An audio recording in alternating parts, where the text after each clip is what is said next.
Gravando. Estamos aqui com o professor Leonardo Tonos, da Sorbonne Université, na França, para a aula inaugural do Programa de Pós-Graduação em Humanidades, Culturas e Artes. Para dar as boas-vindas ao professor Leonardo, eu gostaria de chamar o professor Davi Silva, que é o nosso pró-reitor de pós-graduação e pesquisa. Estão aqui presentes também o professor Márcio Vilaça, que é o coordenador do Programa de Humanidades, Culturas e Artes. E eu gostaria de agradecer a presença dos outros professores dos nossos programas, da PROPEP, e os alunos que estão aqui presentes. Gostaria de informar que vocês não têm o microfone habilitado, mas têm câmera e podem interagir pelo balãozinho que está aí à sua direita. Boa tarde a todos, professor Davi. Boa tarde a todos e todas, sejam muito bem-vindos. É com muita alegria e felicidade que damos início ao nosso semestre letivo. Sei que as aulas já começaram com alguma antecedência, mas marcando este momento tão significativo entre pandêmico ou pós-pandêmico, como assim entendermos, iniciamos uma série de aulas magnas para que os nossos estudantes, nossos alunos de mestrado e doutorado possam continuar o seu desenvolvimento rumo à sua formação científica, humanística, política. E nesse sentido, ficamos muito felizes com o professor Leonardo Tonos, que aceitou o convite para estar conosco aqui, dentro do programa de Humanidades, Culturas e Artes. Programa que tem um papel muito significativo aqui no estado do Rio de Janeiro, sobretudo na Baixada Fluminense, onde temos uma inserção e construímos, juntamente com a comunidade, uma série de caminhos importantes para o desenvolvimento da educação, da cultura, das artes no estado do Rio de Janeiro e no município de Duque de Caxias. Parabenizo a professora Ana, o professor Márcio pela organização do evento e agradeço muito a disponibilidade do professor Leonardo, que tratará de um tema que, pelo menos pelo título, se tornou novamente muito significativo, uma vez que ele está próximo de um novo conflito europeu em pleno século XXI. Já não aguardávamos ou já não pensávamos que veríamos um conflito da mesma forma que a gente presenciou no entre guerras, no pós-guerra e na Guerra Fria. Né? Parece que nós andamos em círculos em algum sentido. Professor, seja muito bem-vindo, sinta-se acolhido, o senhor está em casa. A despeito das liturgias, principal que temos de transmitir é o afeto e um caloroso abraço ao senhor, ainda que digital, na expectativa de que um dia possamos tomar um cafezinho juntos e tê-lo aqui em Duque de Caxias, na belíssima cidade, no estado do Rio de Janeiro, né? Que é Duque de Caxias e Rio meio que se misturam, né? No Rio e em Duque de Caxias, no Grande Rio, né? No Grande Rio. Então, feito isso, devolvo a palavra à professora Ana Paula, que está conduzindo os nossos trabalhos dessa tarde. Muito obrigada, professor Davi. Eu gostaria de passar a palavra ao nosso coordenador, o professor Márcio Vilaça, coordenador do nosso programa de pós-graduação em Humanidades, Culturas e Artes. Boa tarde a todos, né? Especialmente ao professor Leonardo Tonos, à professora Ana Paula, ao professor Davi, a todos os nossos alunos e convidados. Né? Também acho que teremos convidados do professor Leonardo. É com grande prazer que nós damos início a essa nossa semana, né? Com aulas inaugurais, não só no nosso programa, mas também em outros. É sempre um momento de muito importante interagir com pesquisadores, com outras instituições. Com o professor Leonardo Tonos, reforço o meu agradecimento, que já está estreitando conosco uma parceria, já esteve conosco em 2020, se não me engano foi isso, né, 2020. O tempo passa muito rápido, né? Está conosco agora de novo num evento maior, que é para todo o programa, e também convém lembrar que acabamos de submeter um projeto à FAPERJ, em parceria com o professor. Se der tudo certo, teremos o professor conosco presencialmente. Se não der, a gente tenta arranjar uma outra forma, né? mas essa parceria sempre é muito importante, é sempre muito interessante dialogarmos com professores experientes, com outras instituições, e termos essa oportunidade de trazermos conhecimento cada vez mais, né, para os nossos alunos no programa. Então, mais uma vez, agradeço a disponibilidade do professor Leonardo, da professora Ana Paula, que está fazendo todo esse trabalho, né? Desde cedo a gente estava falando aqui sobre as configurações, sobre o evento e tudo mais, e reforçando boas-vindas também aos nossos alunos novos do programa, reforçando que o nosso programa ele é um programa interdisciplinar, então no nosso público nós temos aqui pessoas com as mais diferentes formações, o que também acontece com o nosso corpo docente. Como o professor Davi acabou de apontar, nós temos algumas temáticas que são muito fortes, que é as temáticas da área de letras, de linguagem, né? Educação, culturas, artes. Então, será sempre um prazer termos essa oportunidade de diálogo, né? E de trazermos pesquisadores experientes para conversar conosco e também para ajudar a motivar cada vez mais os nossos alunos. Então, muito obrigado, professor Leonardo, muito obrigado, professora Ana Paula, e muito obrigado também ao professor Davi por contribuir nessa nossa organização do evento. E também reforçando agradecimento a todos os nossos docentes do programa, aos professores e aos convidados que estão aqui conosco para essa tarde, que certamente será extremamente agradável. Muito obrigado. Obrigada, professor Márcio. Já que o professor Márcio mencionou o primeiro contato, né, do professor Leonardo Tonos com o PPG-HCA foi no projeto O Pensamento Brasileiro pelo Mundo, de uma disciplina em que estamos agora também, eu e a professora Ana Carolina, que se chama Pensamento Brasileiro no Campo Interdisciplinar, em que a gente convida professores que pensam o Brasil em outros lugares do mundo. E ele veio falar sobre literatura brasileira, poesia, foi muito importante. Nós temos outros contatos também, então é um professor que está sempre estreitando os laços com a Unigran Rio e é um prazer.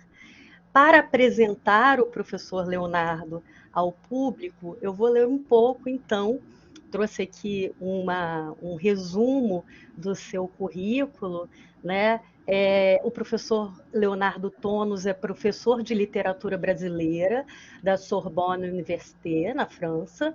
Em 2014, ele foi condecorado pelo Ministério da Educação francês, Chevalier das Palmas Acadêmicas, e em 2015, Chevalier das Artes e das Letras pelo Ministério da Cultura francesa. Curador do Salon du Livre de Paris, de 2015, e da exposição Oswaldo de Andrade, Passé Anthropophage, no Centre Georges Pompidou, na França, em 2016, é o idealizador e organizador do Festival Printemps Littéraire Brasiliano. Publicou diversos artigos acadêmicos sobre autores brasileiros contemporâneos e coordenou, entre outros, a publicação de Samuel Ravet, Ensaios Reunidos, em 2008, a publicação do volume 4 da Chirico Journal Latina and Literature, Arts and Culture, Special Salon de Livre de Paris, de 2015. Ele fez as antologias La Littérature Brésilienne Contemporânea, da Special Salon do Livre de Paris, Olhar Paris, da editora Nós, de 2016, e Escrever Berlim, da editora Nós, de 2017, além da Terra de Migração para a Terra Natal, da revista Pessoa, e vários dos seus poemas foram publicados em antologias e revistas nacionais e internacionais. O professor Leonardo Tonos é também poeta e tem 3 coletâneas. Agora Vai Ser Assim, da editora Nós, de 2018, Inquietações em Tempos de Insônia, da editora Nós, de 2019, e Diários em Mar Aberto, que saiu agora pela Folhas de Relva, né, professor? Folhas de Relva Edições, em 2021. Ele vai tratar de migrâncias e corpos esgotados, e ele vai nos falar sobre o que pode um corpo, O que pode um corpo migrante?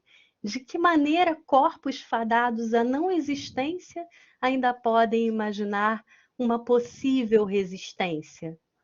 Essas são perguntas que direcionam uma conversa com o professor Leonardo Tonos, e a gente vai ouvi-lo agora. Obrigada, professor.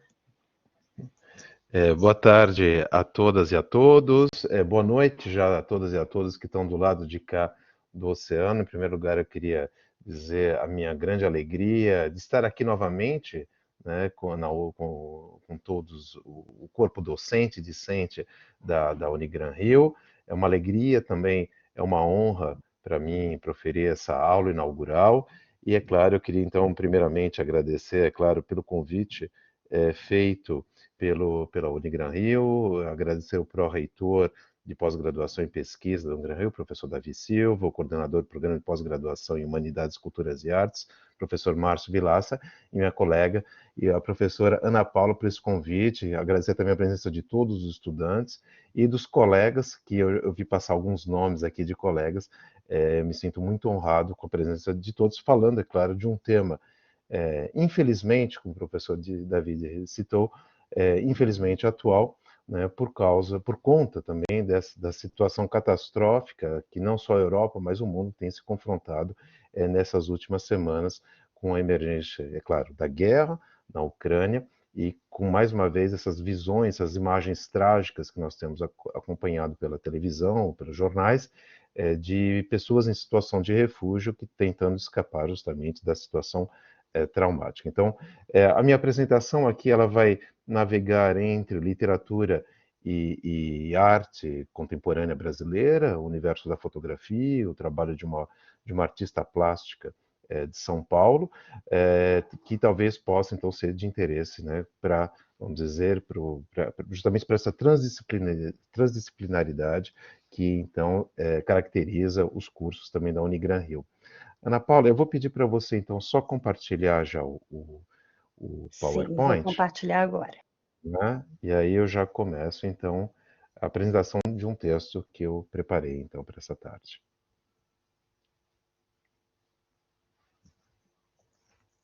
Isso. Então, como você me disse, é só seguir a setinha, né, Ana Paula? Sim, só seguir a setinha e qualquer coisa me pede que eu compartilhe para você. Então vamos lá. Começando então. Nossos corpos estão cansados. Não, nossos corpos não estão cansados, nossos corpos estão esgotados. E por que eles estariam esgotados? Porque nossos corpos já não aguentam mais. Eles já não aguentam tanta fome, tanta miséria. Nossos corpos já não aguentam o ódio e o discurso de ódio que todos os dias mata outros corpos. O ódio e o discurso de ódio que mata mulheres, mata homossexuais, mata negros, que matou Marielle Franco, que assassinou Rogério Ferreira da Silva, de 19 anos, e Carlos Henrique Santos do Nascimento, de Belford Roxo, da Baixada Fluminense. Nossos corpos não aguentam mais o ódio que assassinou Micael Silva Santos Menezes, de 11 anos, Miguel Otávio Santana da Silva, de 5 anos, que matou selvagemente o congolês Moise Kabaambe num quiosque em pleno dia na Barra da Tijuca. Nossos corpos não estão cansados. Nossos corpos estão esgotados e eles já não aguentam mais. Nossos corpos já não suportam uma pandemia que há 2 anos os mascaram e os impossibilitam respirar, subir escadas, os impossibilita falar, armar. Nossos corpos estão esgotados pelas UTIs do mundo, onde já se esgotaram mais de 6 milhões de outros corpos sufocados. Nossos corpos não estão cansados. Nossos corpos estão esgotados, já não aguentam mais. Eles já não aguentam assistir impunes à destruição de milhares de outros corpos, corpos que habitavam cidades hoje bombardeadas, que habitavam casas hoje incendiadas, corpos que tiveram de abandonar os seus lares, seus amigos, seus familiares. Milhões de corpos esgotados pelo mundo, pelas estradas do mundo, 70 milhões de corpos refugiados fora do mundo. Gilles Deleuze, aliás, nos adverte. O esgotamento não é um simples cansaço. Ele é muito mais do que o cansaço, porque no cansaço As possibilidades nunca se esvaziam por inteiro, elas nunca se esgotam por completo. Porque no cansaço sempre se conserva, nem que minimamente, a possibilidade de se realizar algo, subjetiva e objetivamente, hoje, amanhã ou talvez daqui a um mês. Porque, contrariamente aos corpos esgotados, um corpo cansado ainda pode descansar, ele ainda pode repousar ou dormir. Porque, contrariamente a um corpo esgotado, um corpo cansado ainda pode imaginar a possibilidade de ser corpo. Ele ainda tem a permissão de existir como corpo, porque, contrariamente ao esgotamento do possível, ao cansaço subjaz sempre uma possibilidade, até a do próprio esgotamento. Porque, enfim, se no cansaço não se pode realizar algo, o esgotamento aniquila o possibilitar. Ou, parafraseando mais uma vez Gilles Deleuze, porque o cansaço afeta a ação em todos os estados, enquanto o esgotamento concerne apenas ao testemunho amnésico da própria ação. Ele é o esquecimento da ação e, por conseguinte, a ânsia que nos coloca diante do vazio, diante do silêncio do fim último, mas que, como todo silêncio, não é fim, porque todo silêncio é tensão, é potência, é a tensão da ou em resistência. Ou, como sublinhava o crítico Olivier Benin em seu estudo sobre o silêncio em René Char, cito: a virtude do silêncio é tríplice: poética, política e pragmática. E para se alcançar este resultado, é necessário pensar no silêncio não como oposto da fala, mas como sua condição. Não como a privação da voz, mas como a promessa de voz. Não como a ausência de língua, mas como desconhecido de toda a língua. Mas de que potência falamos aqui? Certamente de uma potência que não se define unicamente em função de uma ação que a exprima, de uma potência de concepção não aristotélica que, como sublinhava Davi Lapujarda, sugere a emergência de uma potência outra, de uma potência muito superior ao que conhecemos, de uma potência que, mesmo no esmagamento de nossos corpos, seja capaz de liberar nossos corpos e os transformar de simples corpos cansados em corpos esgotados, em corpos resistentes. Para o filósofo francês, parafraseando Nietzsche, os homens superiores são os que mais sofrem com a existência, mas também são os que possuem as maiores forças de resistência ou, em suas palavras, citando David Lapajurda, o eu não aguenta mais não é, portanto, o signo de uma fraqueza da potência, mas exprime, ao contrário, a potência de resistir do corpo. Cair, ficar deitado, bombalear, rastejar são atos de resistência. É a razão pela qual toda doença do corpo é ao mesmo tempo a doença de ser agido, a doença de ter uma alma sujeito não necessariamente a nossa, que age no nosso corpo e o submete às suas formas. Fim de citação. A presente palestra de hoje visa abordar então a questão do corpo, e mais particularmente do corpo esgotado em migrância, um corpo que já não pode mais, um corpo que se esgota todos os dias diante de nossa indiferença. Corpos, enfim, que apesar de fadados à não existência, ainda conseguem imaginar uma possível existência. Corpos esgotados, mas sempre resistentes. Mas a pergunta permanece: se todos os dias corpos migrantes, corpos esgotados em suas migrâncias continuam a sofrer pelas guerras e pelos mares afora, estaremos nós aptos a medir esta dor? De que maneira a literatura e as artes plásticas contemporâneas no Brasil testemunham o sofrimento alheio e a sua capacidade de superar? Finalmente, será a criação artística um eventual espaço de acolhimento, abrigo e refúgio? O mundo tem se confrontado nas últimas décadas a um fluxo de deslocamentos migratórios jamais vivido em sua história desde o fim da Segunda Guerra Mundial.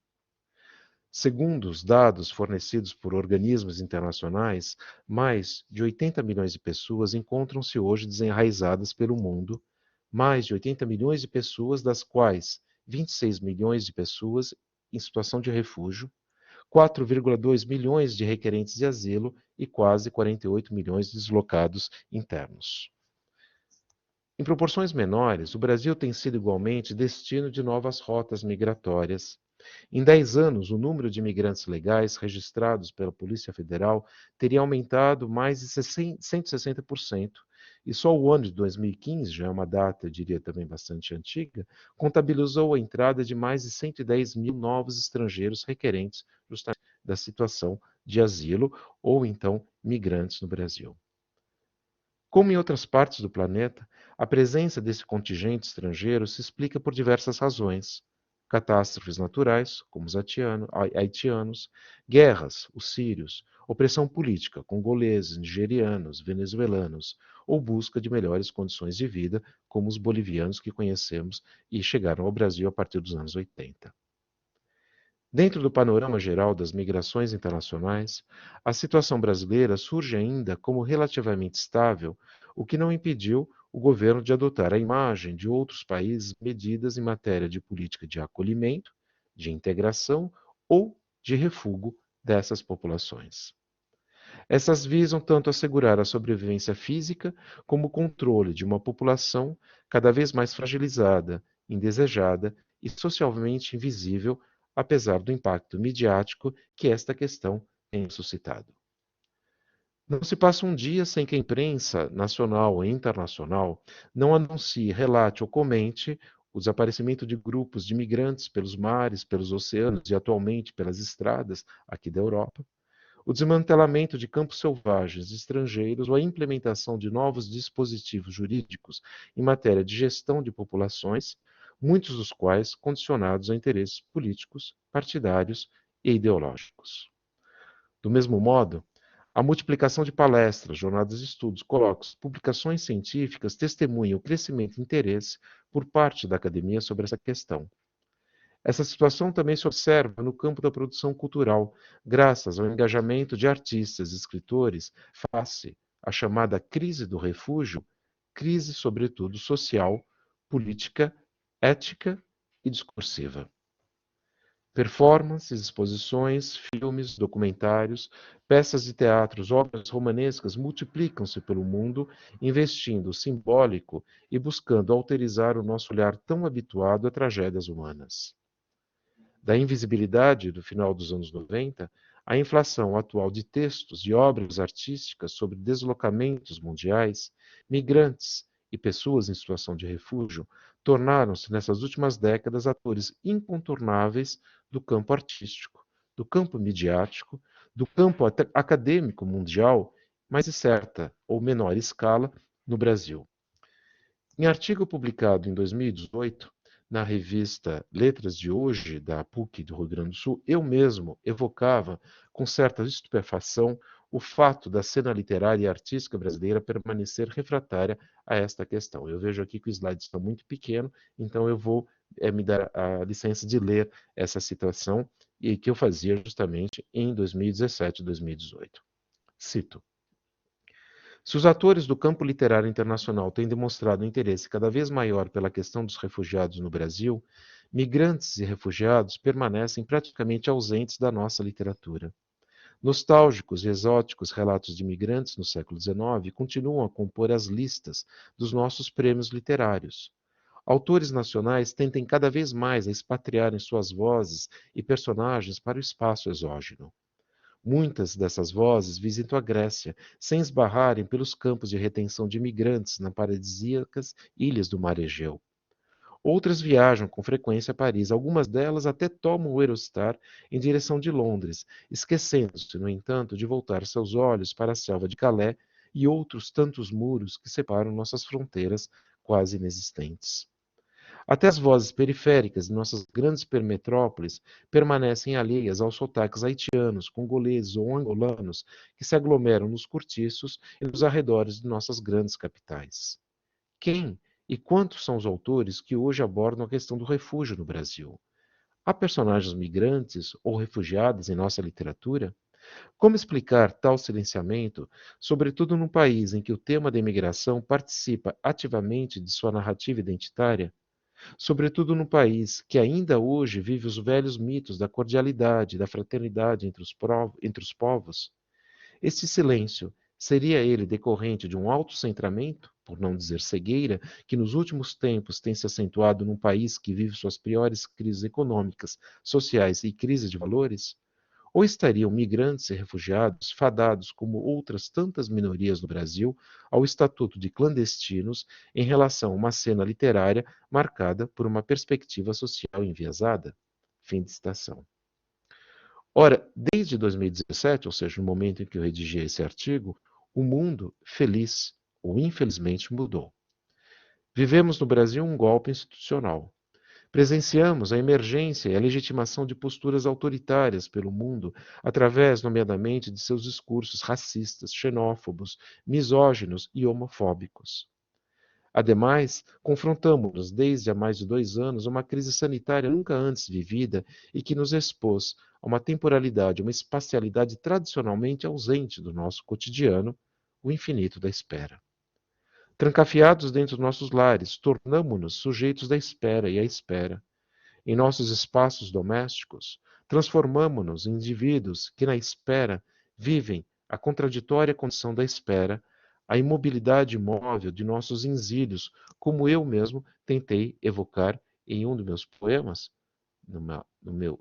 eu pulei aqui um slide, em um dos meus poemas, justamente nesse meu último livro, Diários em Mar Abertos, que se chama, então, Nonadas Parisienses, banidos de mim pelo que perdura. De mim já se cansaram os espelhos, que pelo teto rebatem este canto solitário. No dia a dia das horas vazias, me machucam as paredes mofadas, pálidos vultos das palavras entediadas. E se meus sonhos bumerangues ainda arremesso, é contra mim que os lanço, contra este eco, silencioso e oco, que os móveis atravessa ao se espatifar pelas quinas da casa egressa. Diante do fracasso de nossa humanidade, acordar tornou-se o grande desafio. 120 batidas por minuto e nenhuma para alojar este meu exílio. No que tange à presença das novas migrâncias na cena artística e literária brasileira, profundas alterações também podem ser observadas desde 2017, o que me leva hoje a tentar esboçar, ainda que parcialmente, 2 tendências estéticas.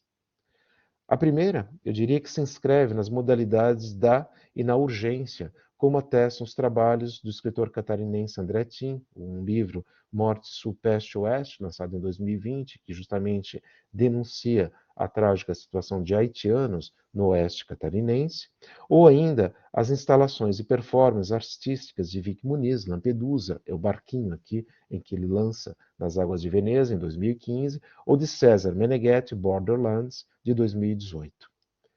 Pelos dispositivos da denúncia e da paródia, esses trabalhos se apresentam como espaços memoriais de uma história não reconhecida. Eles visam ao que o escritor e professor argelino Jamel Benchikhi designa como a necessidade de conservação imediata da memória trágica contemporânea. A segunda tendência, quanto a ela, fui um pouco rápido, busca o que eu chamo desabituar nosso olhar sobre a tragédia migratória atual, nos indagando ao mesmo tempo acerca de nossa capacidade ou não de comprometimento para com o outro. Ao recusarem um olhar fatalista sobre a condição do migrante e de pessoas em situação de refúgio, textos como A Ocupação, de Julian Fuchs, O Mundo Mutilado, de 2020, da poeta Prisca Augustoni, ou ainda o trabalho fotográfico de Maurício Lima, as instalações artísticas de Regina Parra ou de Leila Danziger, todos esses se interessam antes, eu diria, pelas causas produtoras do sofrimento social. Em seus trabalhos, observa-se a presença de um olhar que invoca a corresponsabilidade social como dispositivo inibidor da indiferença do espectador para com a miséria do mundo. Eu gostaria então aqui de começar a análise dos trabalhos que eu trouxe para vocês. Primeiro, então, um trabalho de Regina Parra e depois 2 fotografias do fotógrafo brasileiro Maurício Lima. Começando então pelo primeiro caso, o que eu intitulo Um Corpo que se Afoga. Uma figura humana de meio corpo, com os braços levantados, ocupa quase totalidade da tela, cuja economia de procedimentos pictóricos é palpável. Esta verifica-se no jogo de cores e dos traçados de que se serve o artista. Tons neutros predominam no quadro, o creme, o rosa e o cinza, que se repetem ao infinito pelo corpo da figura humana, por sua roupagem e no espaço em que ela se insere, uma parede ou pano de fundo desprovido de qualquer adereço e a janela situada à sua direita.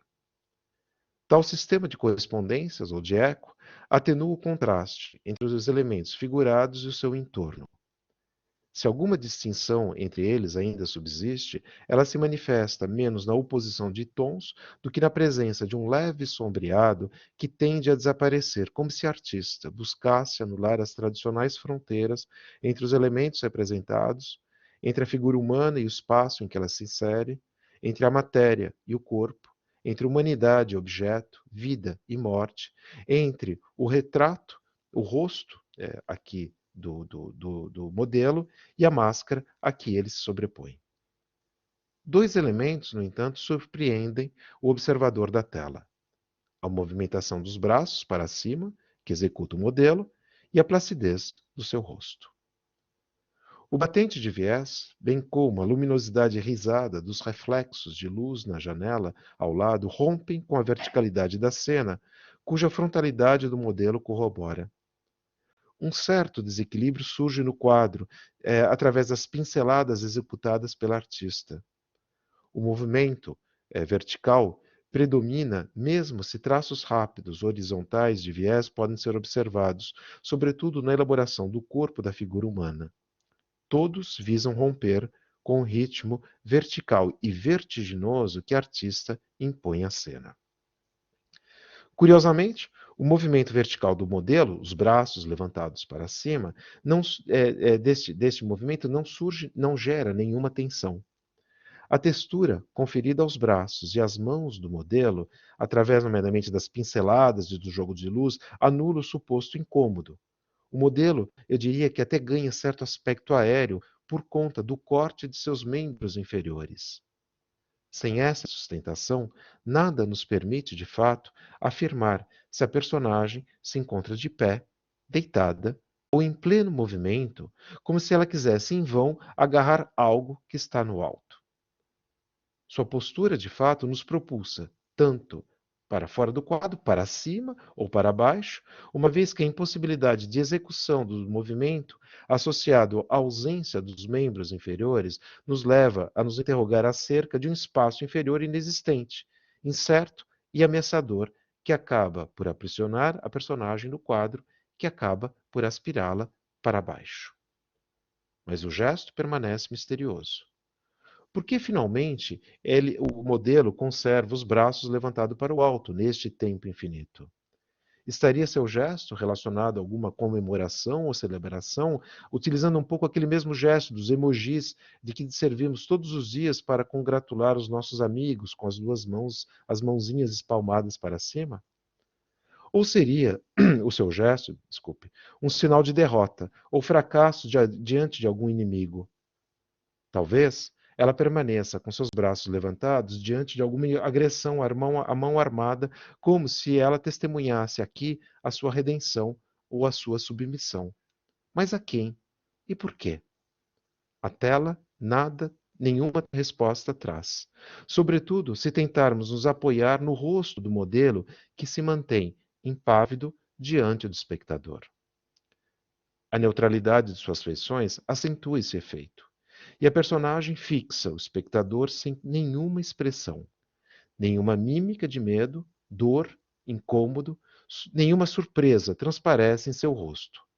Seus olhos, aliás, estão abertos, mas ausentes e perdidos. A boca também se mantém misteriosa qualquer fala. Uma mudez que impõe silêncio ao conjunto da cena, um silêncio profundo, sólido, constrangedor pela ausência da fala, mas, sobretudo, pela impossibilidade de se obter qualquer explicação sobre este silêncio, sobre o silenciamento a que está fadado, finalmente, o modelo. Tamanha é a sua atitude imperturbável que, finalmente, poderíamos nos questionar se, de fato, estamos aqui diante de um modelo clássico, de um retrato ou autorretrato, ou se, pelo contrário, este modelo que diante de nós se posiciona já não seria mais um modelo, se ele tivesse deixado de ser um modelo humano, se ele tivesse perdido a sua humanidade para se transformar em algo outro, para além do humano, e que sua atitude viria a testemunhar o seu rosto, ou melhor, a máscara que dele substitui. Not waving, but drawing é um díptico executado pela artista plástica brasileira Regina Parra em 2017, que explora o corpo como ferramenta de resistência à opressão. O título do trabalho, ou pelo menos a sua primeira parte, é uma alusão explícita ao poema da poeta inglesa Steve Smith, que evoca a história de um homem no mar. O poema está aqui, eu não vou lê-lo em inglês, por conta justamente do meu sotaque, mas vocês podem observar. É um poema que evoca a história de um homem no mar e que as pessoas achavam que ele estava acenando, mas na verdade este homem se afogava. No entanto, os jogos intertextuais não se limitam ao universo poético de Steve Smith. Para além dessa referência explícita, a tela nos conta uma outra história. Uma situação real e muito mais trágica ocorrida em 22 de janeiro de 2017. Nesse dia, Patê Sabali, um jovem refugiado originário da Gâmbia, se jogava nas águas de um dos canais de Veneza. Segundo fontes governamentais italianas comunicadas à imprensa, Patê Sabali teria chegado na Itália em 2015, onde obtivera o estatuto de refugiado. Seu suicídio resultaria da situação de desespero em que ele se encontrava, isolado, sem emprego. Patê Sabali morreu diante de inúmeros passantes sem que ninguém lhe prestasse qualquer auxílio. Os presentes, dentre os quais inúmeros turistas, contentaram-se somente de filmar o seu suicídio. Nos registros que ainda circulam pela internet, ouvem-se risos e injúrias racistas destinadas ao jovem refugiado. Segundo o testemunho da própria Regina Parra, ao compor esse trabalho, cito-a: "Começou com um vídeo horrível que eu vi de um refugiado se afogando num canal de Veneza. As pessoas não faziam nada e filmavam. Comecei a procurar os depoimentos dessas pessoas e o argumento delas era que ele estava se matando. E um deles falou: alguém jogou uma boia e ele não pegou. Estava querendo se matar. Mas, se tem alguém se jogando no prédio, você vai lá e agarra. Fui pesquisar o afogamento e existe uma situação muito específica chamada resposta instintiva do afogado, que dura de 20 a 50 segundos. A pessoa está consciente, então sabe o que está acontecendo, mas o corpo age de modo involuntário, então o braço faz um movimento como se estivesse empurrando a água para baixo, só que você não consegue subir porque a perna fica paralisada e a boca aberta tentando respirar. Não consegue pedir ajuda. E se alguém te der uma boia ou a mão, você não consegue pegar. Deve ser uma coisa desesperadora." Eu também tentei, em um dos meus poemas, contar essa dor desesperadora de Patê Sabali e a indiferença dos passantes em Veneza, um poema que se intitula, então, O Agora, que Demora Como Nunca, dedicado a Patê Sabali. O sistema respiratório é um sistema relacionado com a captação de oxigênio e com a liberação de gás carbônico para o meio. O sistema respiratório pode ser dividido em duas porções, a parte condutora e a parte respiratória. É na porção respiratória do sistema respiratório que ocorrem as trocas gasosas que retiram o oxigênio do meio externo e o disponibilizam para o sangue. Nas trocas gasosas, o sistema respiratório libera-se do gás carbônico, que ele devolve ao meio e expulsa-o pelo meio. Ao sistema respiratório também está relacionado o olfato e a fala, que ocupa uma função secundária num sistema projetado sobretudo para respirar. O conjunto do sistema respiratório visa assegurar o funcionamento necessário e razoável de nossos corpos, cada dia menos desnecessários. Respiramos e falamos, porque falamos, exceto quando nos afogamos. Pessoas que se afogam não pedem socorro. Pessoas que se afogam não gritam. Pessoas que se afogam não controlam seus movimentos. Não se movem as pessoas quando se afogam e dos botes de resgate sequer conseguem agarrar os equipamentos que buscam salvá-las. Pessoas que se afogam simples e silenciosamente, segundo os peritos em afogamento. Porque há peritos em afogamento, porque, segundo os peritos em afogamento, os afogamentos compreendem diferentes fases: a imersão, a expiração do líquido, a hipóxia, a inundação pulmonar e o pânico por não se saber nadar, por deixar de respirar. Pessoas próximas de se afogar são incapazes de manter suas bocas acima da água, elas são incapazes de falar, de gritar, de respirar. A falta de ar lhe restringe a execução de movimentos voluntários, que, pelo contrário, as levam a remar com os braços e a batê-los lateralmente, pressioná-los fortemente para dentro da água, para fora da água. Dizem que pessoas próximas de se afogar inclinam inconscientemente suas cabeças para trás, esforço de um corpo que busca se erguer para fora, a boca levantar para dentro, respirar para fora, gritar para dentro, para fora, fora. Você é um estúpido, volta para casa, tem que morrer. Foram estas as últimas palavras endereçadas a Patessa Bali naquela tarde fria, diante de sua resposta instintiva. Diante da imersão, da hipóxia, diante do pânico nas águas de Veneza que seu corpo aspiraria para dentro e para fora, para dentro e para fora, para dentro, dentro, dentro, dentro, enquanto da ponte do diabo, de rir alto seu último suspiro, um turista filmaria. Mas voltando à obra de Regina Parra, a obra, né, denuncia o nosso descaso acerca da situação de pessoas em refúgio. E, para além dele, o racismo que subjaz a essa atitude.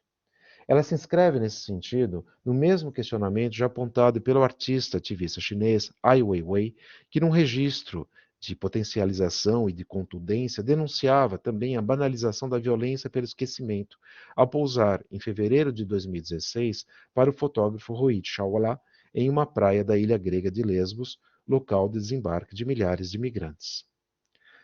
A postura do artista na fotografia, é a fotografia da esquerda, que vocês observam, remete imediatamente à imagem de Aylan Kurd, o jovem curdo encontrado morto afogado em uma praia de Lesbos. Ora, em lugar do menino, cuja morte causara tanta emoção pelo mundo, a figura do artista é constrangente. Em sua proposta, o artista expõe uma crítica e a ambivalente capacidade contemporânea de se comover. Ou, em outras palavras, se em lugar da simpática criança, alguém da figura similar à de Ai Weiwei, um adulto com sobrepeso, oriental, de barba longa e parcialmente grisalha, tivesse sido encontrado morto nesta praia, teria sua imagem suscitado tanta emoção? Ou teria esta imagem passado desapercebida, como todas as outras imagens dessas mortes que todos os anos somos confrontados no mar Mediterrâneo? É esta mesma questão que permeia o trabalho de Regina Parra, que deliberadamente para sua tela opta por uma representação de um ocidental branco. Em suma, teria a tela o mesmo impacto se ao invés de um corpo branco, ela representasse um corpo negro se afogando? O jogo de contraste, em abstência, interroga, através do silenciamento do outro, o nosso olhar em relação às experiências culturalmente traumáticas intencionalmente silenciadas.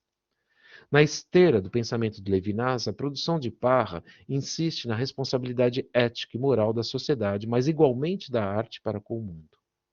Em Not Waving but Driving, o olhar frontal do outro inquieta. Ele não nos deixa indiferentes diante da dor que ele expõe, mas cuja verdade, se ela existe, se situa na ordem da resistência, de uma resistência ética aos poderes do mesmo. Porque, e parafraseando Levinas, a nós, o rosto do outro sempre se apresentará como diferente de nós. E como de nós ele é diferente, ele exige de nossa parte um gesto que fuja da experiência comum da violência, da brutalidade, da selvageria que nos caracteriza, que caracteriza o humano. Porque o encontro com o outro se manifesta frequentemente pelo ato ou gesto da supremacia de si. E para evitar tal violência, é necessário que saibamos como o outro receber, que possamos recebê-lo com modéstia, escuta cuidadosa, respeito e humanidade, pelo simples e absurdo fato de nós também supostamente carregarmos esse outro dentro de nós. Por isso, o encontro sempre é uma experiência de descentramento de si. E como sugere a tela de Regina Parra, ele se manifesta menos pela similitude do que pela semblância para com o outro, que nos indaga acerca de nossa capacidade de nele perceber a sua dimensão humana e que os passantes de Veneza se recusaram a observar.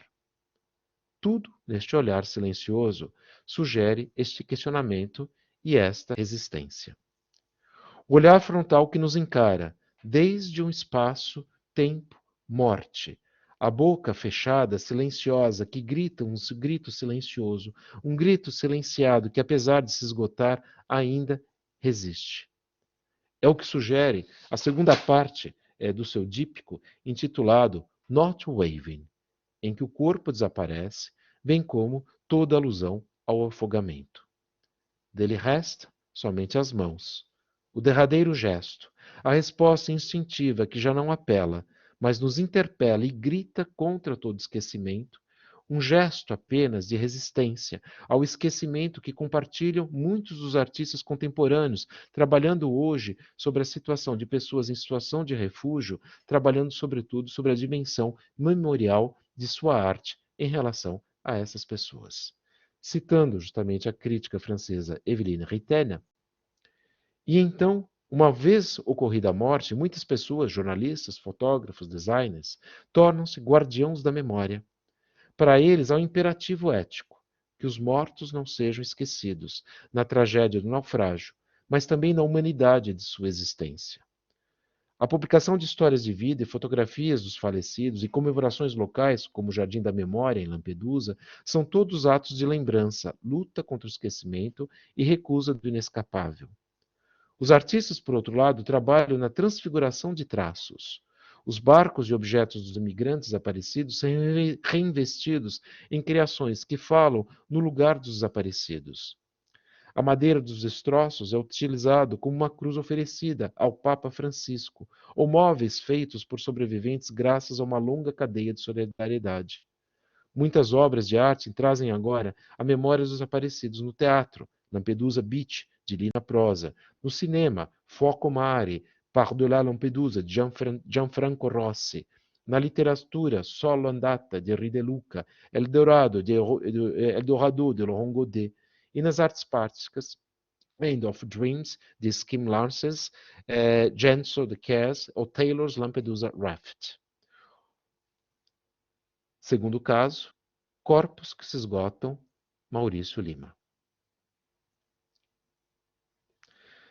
Há mais de uma década, o fotógrafo Maurício Lima, fotógrafo brasileiro, desenvolve um projeto sobre vidas de pessoas afetadas por crises sociais e conflitos armados.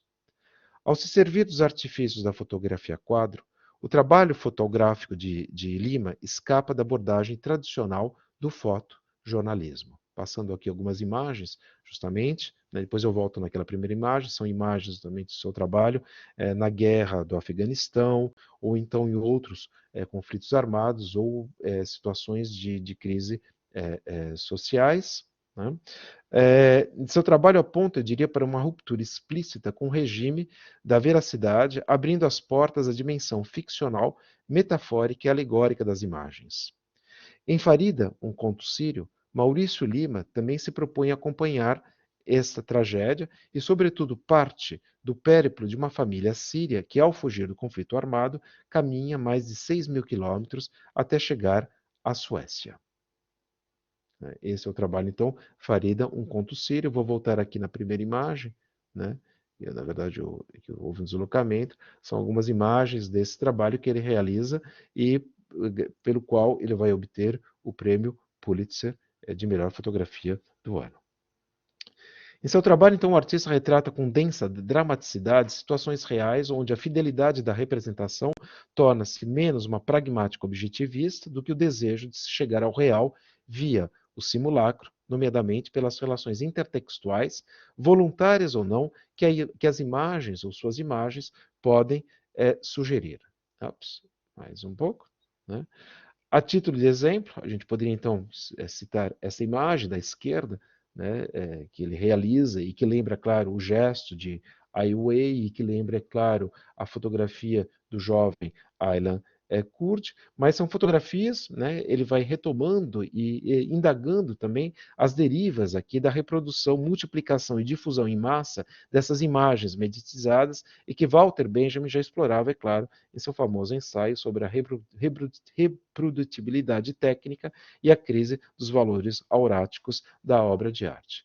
Só como um exemplo dessas relações intertextuais que podem ser observadas, né, nessa foto, que acompanha esse projeto, então farei de um conto sírio, podemos aqui observar a mesma atmosfera do universo alegórico ruralista de Millet, né, o principal pintor ali do momento do realismo na França em 1857. Nessa fotografia, de maneira voluntária ou não, temos um monumentalismo das figuras humanas que se contrapõem e dialogam com o universo passagístico em que se inserem. Como em Millet, a foto divide-se horizontalmente em duas partes, a terra ocupando quase 2/3 da imagem.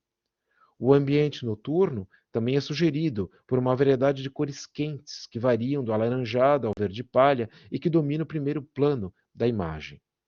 A luminosidade artificial, oriunda também da parte esquerda da imagem, ilumina a cena central. Né? As outras são um pouco vagas, sublinhando os tons frios das roupas aqui das pessoas que nela figuram. O ambiente, como em Millet, também é de recolhimento, como atestam as posturas cabisbaixas dos adultos e a dormência das crianças espalhadas pelo campo. A atenção quanto a ela é obtida pelos cortes transversais que a fotografia acaba por captar. Linha de fuga em direção da parte esquerda da imagem, como sugere o paralelismo dos sulcos deixados na terra pela recolta mecanizada, linhas transversais à direita em direção ao céu pelo posicionamento das personagens.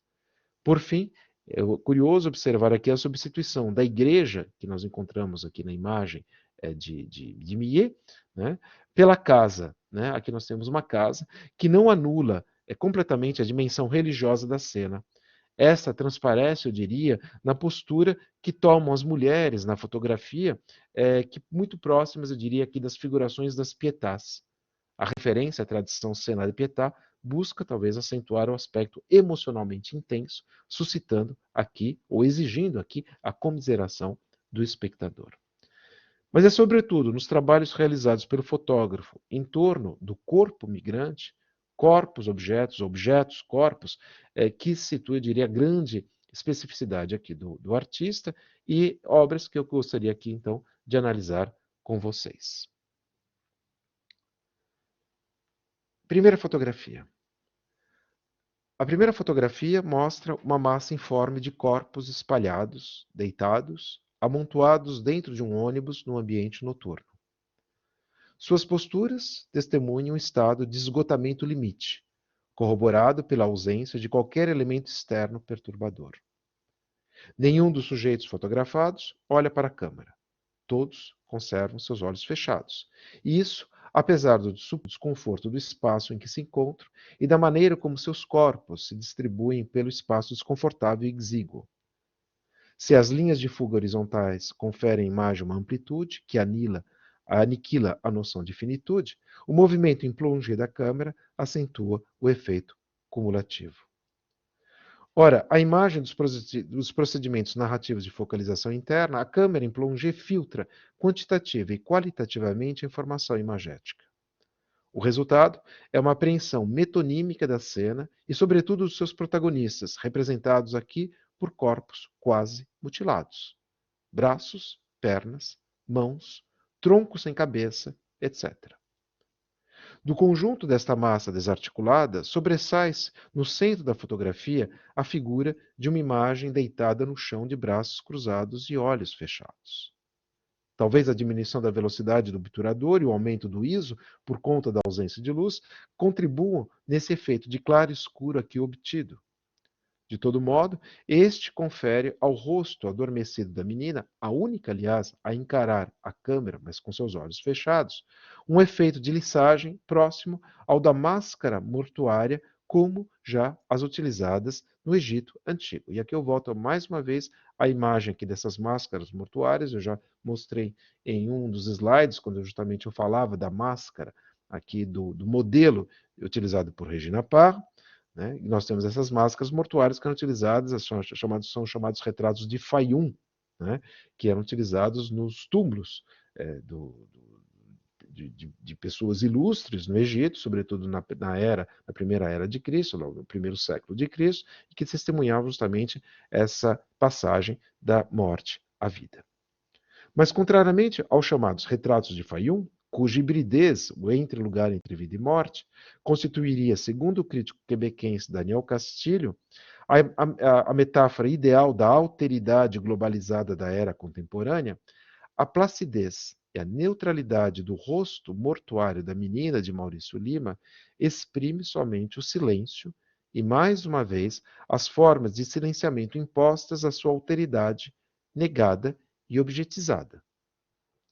Mais do que imigrantes extenuados, esgotados e adormecidos, as figuras aqui representadas são objetos desarticulados que jazem umas por cima das outras, desorganizadas, próximas, talvez, da figura da vanitas, tema pictórico, em que o papel justamente do objeto é fundamental. Penso nas vanitas e penso, sobretudo, nas naturezas mortuárias, como diria. Pela enumeração paratática e metonímica, pela justaposição desordenada e caótica da composição fotográfica, pela tonalidade e luminosidade que acentuam o volume e o relevo das figuras representadas, Maurício Lima aponta para um rebaixamento do sujeito imigrante à categoria de objeto, cuja disposição convoca o espectador a uma reflexão sobre a condição humana.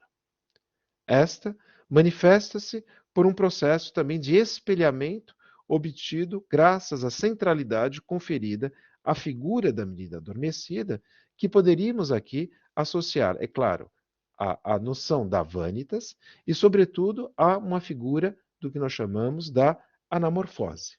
Né? Anamorfose que, na verdade, vocês encontram nesse quadro, os embaixadores, né, de Hans Holbein, o jovem, pintado em 1533, que atualmente se encontra na National Gallery de Londres, em que vocês têm, na verdade, o retrato de Jean de Dieteville Bailly de Troyes, que era senhor de Polizy, embaixador francês, e Georges de Selve, que era um eclesiasta, erudito e diplomata francês. Né? Rapidamente, né, nesse quadro, o que vocês observam aqui à esquerda? Duas pessoas, né, ilustres pessoas, ricamente vestidas, nós estamos aqui em pleno Renascimento, né, e sobretudo aqui vários objetos por detrás, e esses objetos são sobretudo objetos de medida, né, nós temos o astrolábio, o globo terrestre, objetos de medida de luz, do espaço, que testemunham aqui esse domínio humano sobre o mundo. Temos aqui também objetos temperados. Então, tudo isso simbolizando a riqueza, né, o domínio do homem sobre o mundo, a sua capacidade, então, nessa visão antropocêntrica do mundo. Mas há algo interessante nesse quadro, que é essa imagem distorcida aqui no meio. E à medida que você se afasta desse quadro, surge no meio do quadro a caveira. Surge no meio do quadro o tema do que nós chamamos da vanitas vanitatum e omnia vanitas, ou seja, vaidade, vaidade, tudo é vaidade, que diz, né, que de maneira muito simplória, vamos dizer, que nós nascemos pó e voltaremos a ser pó, e toda a nossa riqueza é vaidade. De certo modo, nós encontramos aqui, talvez não temos a presença dos ilustres embaixadores, mas nós encontramos aqui essa figura da menina através dessa imagem do seu rosto que se aproxima de uma máscara mortuária, talvez essa mesma situação dessa anamorfose que desempenha na fotografia o duplo papel de operador e de reflexidade, justamente através dessa frontalidade que hipnotiza o espectador, confrontando ao silêncio e ao vazio da morte, de sua própria morte, mas também da morte do outro pelo silêncio imposto a esse outro, pelo esgotamento da palavra sobre este outro. Um minutinho só, vou tomar um pouquinho de água e já continuo.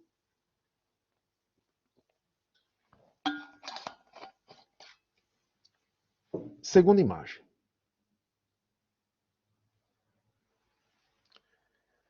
Nessa segunda imagem, do trabalho então, de Maurício Lima, né, Faria um Conto Sírio, essa segunda imagem reproduz uma montanha de coletes salva-vidas abandonados no espaço desértico. A tonalidade acinzentada do céu e nítido espelhamento com o espaço terrestre, a luz crepuscular, a luz crepuscular também confere, eu diria, dramaticidade à cena e, sobretudo, confere, eu diria, um aspecto mortuário. Nessa cena se observa uma quase ausência de vida humanas, vida animal, vida vegetal, né? E, sobretudo, né, vidas expostas à sua extrema fragilidade. As parcas habitações aqui à esquerda da fotografia, né, o isolamento do homem prostrado sobre essa montanha de coletes salva-vidas, sua fragilidade diante da força dos elementos naturais e da catástrofe sobre seus pés, aponta justamente para esse aspecto de sua fragilidade. O silêncio que predomina na cena, por conta da ausência dos portadores dos coletes abandonados, também é inimaginável e inarrável. Mediante uma retórica que retira sua força dos efeitos estetizantes, a encenação dos objetos questiona, é claro aqui, a condição do imigrante e, sobretudo, dos seus silenciamentos, também nos lembrando outros momentos trágicos da nossa história humana, né? E é claro que esse amontoado de objetos, né, restos de corpos ou restos de pessoas transformadas em objetos, lembrando, é claro, outras imagens relacionadas ao fim do Holocausto. Mas essa imagem, eu diria que dialoga mais uma vez com todo o trabalho do artista chinês Ai Weiwei, sobretudo seu trabalho realizado em Berlim, em Copenhague, entre 2016 e 2017, em que Maurício Lima, como Ai Weiwei, recusam o estabelecimento de um discurso neutro e distanciado sobre a questão da migrância. Maurício Lima busca, pelo contrário, salientar a carga traumática de uma situação, insistindo, sobretudo, no caráter espectral do corpo coletivo migrante, né? Nós não vemos o corpo, nós vemos o espectro, aquilo que sobrou do corpo. Lima confere, então, uma outra inflexão ao discurso fotojornalístico e midiático, neutralizando suas derivas espetaculares. A implicação do sujeito observador também aqui é fulcral, na medida em que instaura uma dinâmica metodiscursiva que discute o próprio processo da mostração imagética. O silêncio da cena exige recolhimento. Voltando então à cena, né? Esses são os trabalhos de Ai Weiwei, né, de 2017, Copenhague, né, que ele vai também... o primeiro trabalho, desculpe, eu esqueci de falar, é o trabalho em 2016, ele vai...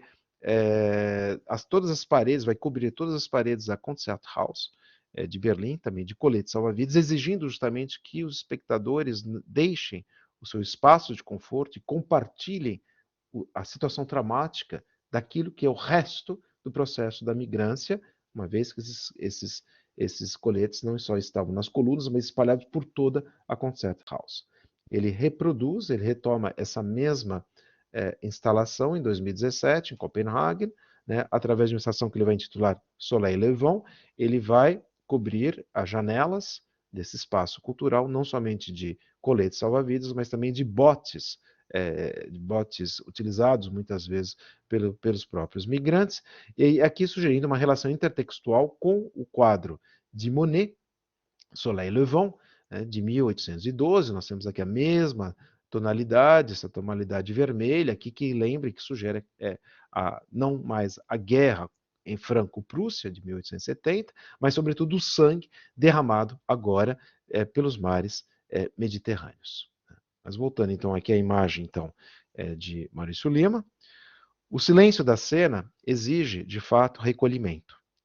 E o que é mais interessante nessa cena, eu diria que não é tanto a mostração do resto humano, né, do resto de pessoas em situação de refúgio, mas a maneira como ela instaura uma reflexão sobre o ponto de vista.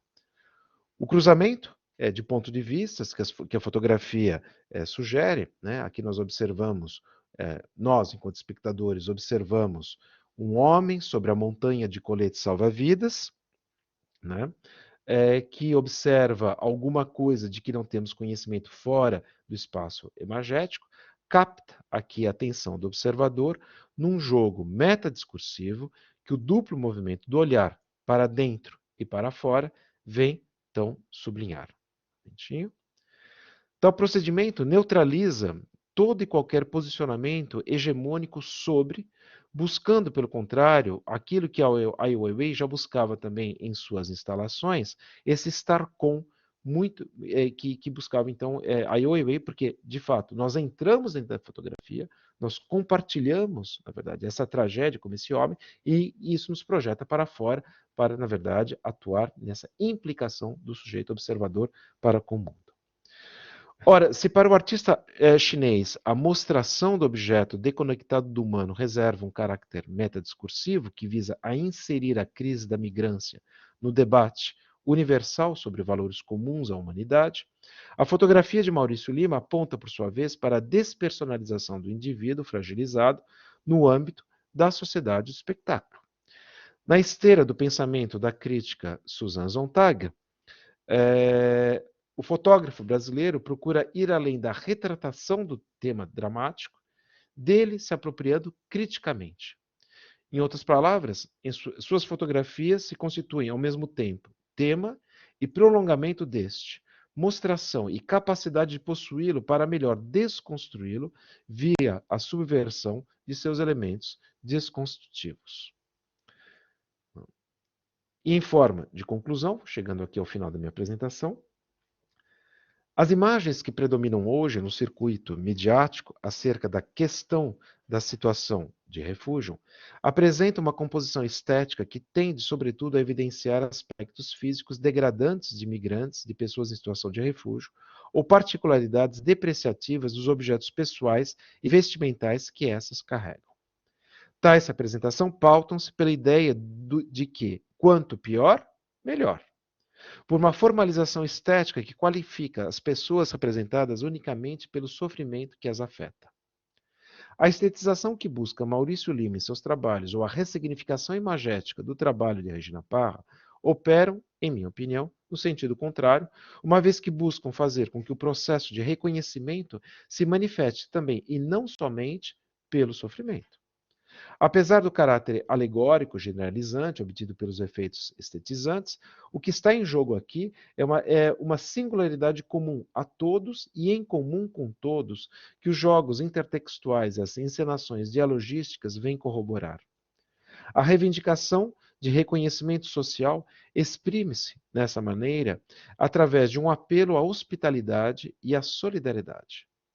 Apesar dos indivíduos fotografados se encontrarem em condição precária de vida ou com frequência em situação muito abaixo do admissível, suas imagens e o processo de objetivação não fazem deles reféns do seu sofrimento. Sua objetização busca aqui questionar o processo mesmo de representação, uma maneira de fazer com que a imagem, a fotografia, o retrato, os objetos fotografados se afastem definitivamente da dimensão siderante pelo outro e façam com que nós penetremos na dimensão da consideração para com o outro.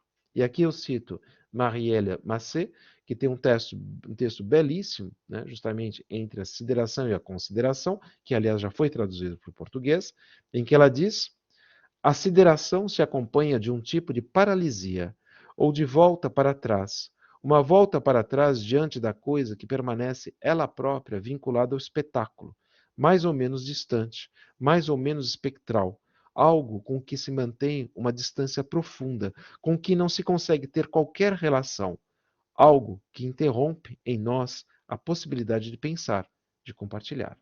Então, em vez de sideração, devemos sugerir a consideração. Em suma, ao recusarem, e aqui eu volto então à minha conclusão final, ao recusarem um olhar fatalista sobre a condição do migrante, artistas como Maurício Lima e Regina Paz interessam-se antes pelas causas produtoras dos sofrimentos sociais, ou de como nós as observamos. Em seus trabalhos, observa-se a presença de um olhar que invoca a corresponsabilidade social como dispositivo inibidor da indiferença do espectador para com a miséria do mundo. A enunciação visual recusa aqui a representação factual de uma situação, pessoas em sofrimento social, a fim de neutralizar toda e qualquer emoção assimétrica, moralmente aceitável, mas politicamente perversa, como no caso da piedade. Elas evidenciam, pelo contrário, a dignidade do vulnerável através de uma enunciação visual ou pictórica que exige o comprometimento do observador na retratação de um sofrimento a ser identificado como sentimento e do sujeito como humano em seu esgotamento diante do próprio sofrimento. Muito obrigado pela atenção e espero que tenha sido compreensivo e fico aberto agora aqui à disposição para perguntas e com uma troca junto com o público. Muito obrigado. Professor, é impressionante, professor Leonardo, o quanto que a imagem, né, e texto etimologicamente quer dizer tecido de linguagens, né? Sim. O quanto que uma imagem diz com tanta potência coisas, né? E quando eu vejo essa sua análise estética, estético-social, né, eu diria, eu me lembro do Walter Carvalho, que é um diretor de fotografia, de cinema, e ele diz que entre o que está enquadrado e o que está fora do quadro, há alguma coisa que a gente tem que buscar, Justamente. né? Entre o que está fora e dentro do quadro, há alguma coisa que a gente tem que buscar. E esse alguma coisa é muito potente, né? A sua primeira análise do menino com as, né, daquele sujeito com as mãos para cima, a gente não sabe se ele está com os pés no chão ou se está deitado, a gente não tem como falar, né?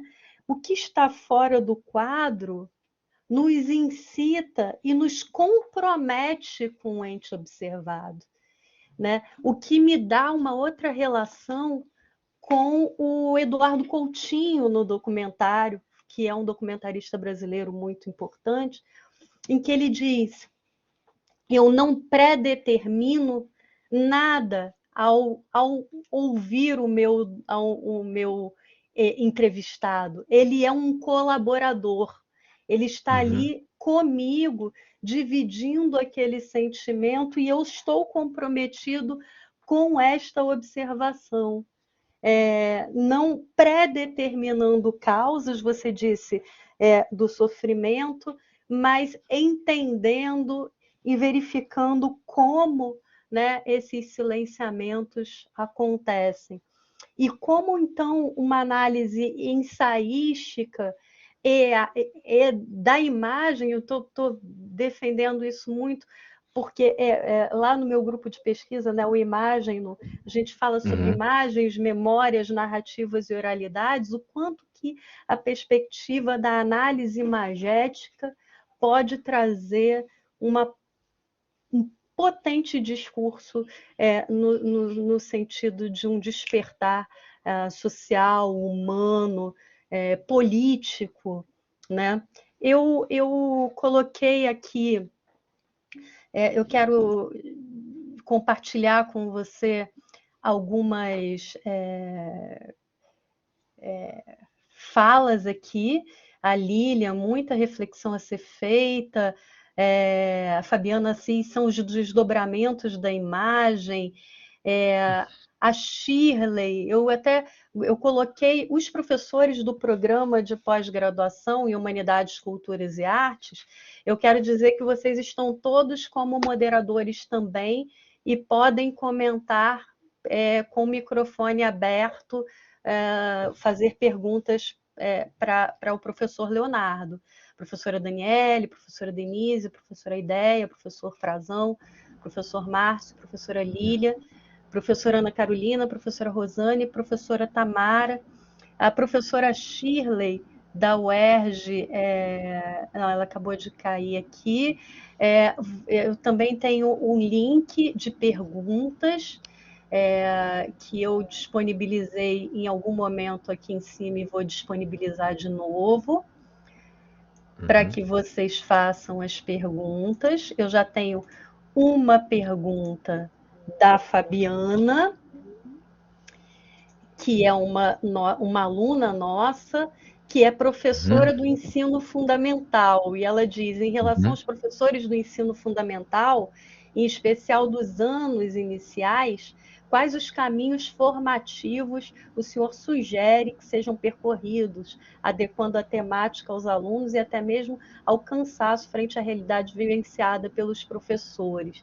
É uma inquietação de muitos dos nossos alunos que são professores do ensino fundamental, como mediar um assunto tão difícil. E o professor Márcio Vilaça, nosso coordenador, também abriu aqui a imagem e o microfone, me parece que quer fazer um comentário, professor. Dois, né? Primeiro é que a palestra do professor foi, eu acho que um adjetivo que veio à minha cabeça foi impactante. Principalmente a parte que fala do afogamento, né? Da nossa questão de o que é tão grave que acontece perto de nós, mas que nós não observamos, né? Nós ficamos indiferentes. Então, foi uma parte assim, bastante impactante. Parabéns, professor, a palestra foi maravilhosa. Adjetivos vão faltar neste momento, né? A minha segunda colocação, Ana, não sei se é só para mim, alguém pediu aqui o link, mas o link que eu estava para mim inspirou. Não sei se foi só para mim ou se você tem que mexer. Eu vou colocar de novo, então. Tá? Porque alguém perguntou do link, eu fui olhar aqui que era para copiar, mas pelo menos para mim está inspirado.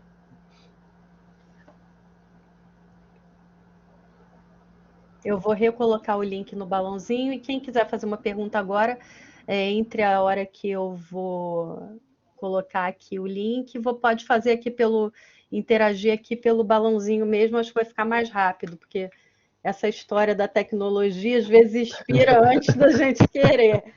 Então, Márcia, que quer fazer alguma pergunta, pode fazer aqui pelo balãozinho mesmo. E se algum dos nossos professores quiser comentar, vocês estão com o microfone habilitado.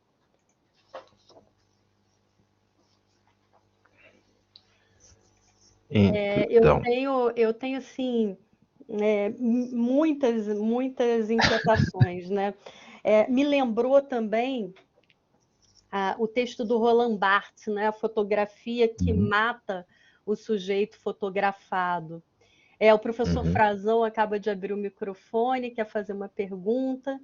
E aquela foto em contraplongé da máscara da morte, né? Como é inquietante esse processo, né?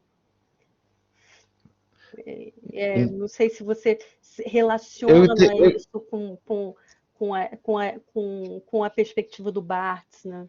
Na fotografia. Assim, comentando assim brevemente, e depois também eu já respondo a Fabiana aqui pela pergunta, que é realmente assim fundamental essa pergunta, né? Você falou, né, desse daí, entre dentro do quadro e fora do quadro existe algo, né, que deve ser exposto. E aí me fez pensar toda uma teoria que eu tenho também desenvolvido a partir da leitura de um filósofo francês chama François Julian, sobre a noção de um espaçamento, né, que ele fala do entre, né, existe esse espaçamento que é o momento ali, vamos dizer, de uma possibilidade de aproximação do outro, porque o grande problema, né, são essas posturas hegemônicas, né? Na literatura nós tínhamos a postura hegemônica do narrador, matamos essa postura, né, na modernidade, mas nós esquecemos de matar uma postura que é tão hegemônica quanto a do narrador, que é a postura do leitor, né? Ele é hegemônico, ele tem poder, né? Ele tem o poder dessa observação, que é o mesmo poder face essa imagem, né? Ele está no espaço privilegiado, no espaço de conforto e vê tudo como um grande espetáculo. Então, para se chegar a um possível diálogo com outro precário, com outro na situação de precariedade, a única possibilidade seria, então, destruir essa postura hegemônica, fragilizando justamente essa postura, para se chegar no entre, nesse espaçamento. Tem até alguns autores brasileiros que trabalham muito nessa perspectiva, né? Aliás, são autores cariocas, vou citar dois deles. O primeiro é o Samuel Havet, já nos anos 50, com seus contos, ele busca de maneira incessante esse espaço da intermedialidade, e uma autora, que é Elvira Vinha, né, que justamente no início dos seus romances, ela vai desconstruindo, ela vai fragilizando a postura do leitor até você cair da cadeira, eu diria, para chegar nesse entre, para finalmente se fragilizar, se alterizar, e para poder ver aquilo que está entre o quadro e fora do quadro. Uma outra questão que você também evocou aqui, Ana Paula, é a potência das imagens, né, e como elas, na mídia, e é claro que depois há uma reflexão dos artistas, como ela tem se alterado. Se a gente pegar, por exemplo, as primeiras imagens de pessoas em situação de fuga, né, gosto de falar pessoas em fuga, que é o termo em alemão Flüchtlinge, né? A gente não diz refugiado. Aliás, dizemos pessoas em situação de refúgio, porque o refúgio não é uma condição. Mas o alemão utiliza o termo de pessoas em situação de fuga. Nos anos 90, após a queda do muro, essas imagens, por exemplo, das pessoas que deixavam a Albânia e vinham para a Itália, na imprensa eram sobretudo imagens de coletividade. Na altura, né, era o grande medo da Europa de estar sendo invadida por essa massa humana de novos migrantes, né? Essa era a imagem pela mídia. Com 2015 e com a foto de Aylan Kurdi, há claro, uma ruptura de paradigma. E nós temos aqui a individualização, né, da situação de pessoas de refúgio, e nós temos aqui a mostração exagerada e excessiva da dor, cuja multiplicação acaba, na verdade, provocando a atenuação em relação à dor. Então, assim, os artistas plásticos, né, aqui inclui artistas plásticos, fotógrafos, eles têm consciência justamente dessa neutralização da imagem. Então, em vez de buscar mostrar o sujeito da situação precária, o que eles estão fazendo? Eles estão refletindo sobre como nós devemos, né, alterizar esse espaço do olhar, como nós devemos desconstruir esse olhar, né, e como nós então devemos para chegar a essa proximidade, ao respeito para com o outro. Porque é isso que falta um pouco nessas imagens que circulam pelas mídias e também de algumas obras artísticas. O que é interessante é observar como a imagem é potente e como sobre essa crise, praticamente eu diria que só os artistas plásticos, na minha opinião, têm trazido uma resposta adequada. Poucos são os autores de literatura. Poucos, mas eles existem. E a questão é o porquê, né? A poesia, sim, ela traz porque ela também trabalha com o universo imagético. O romance, não.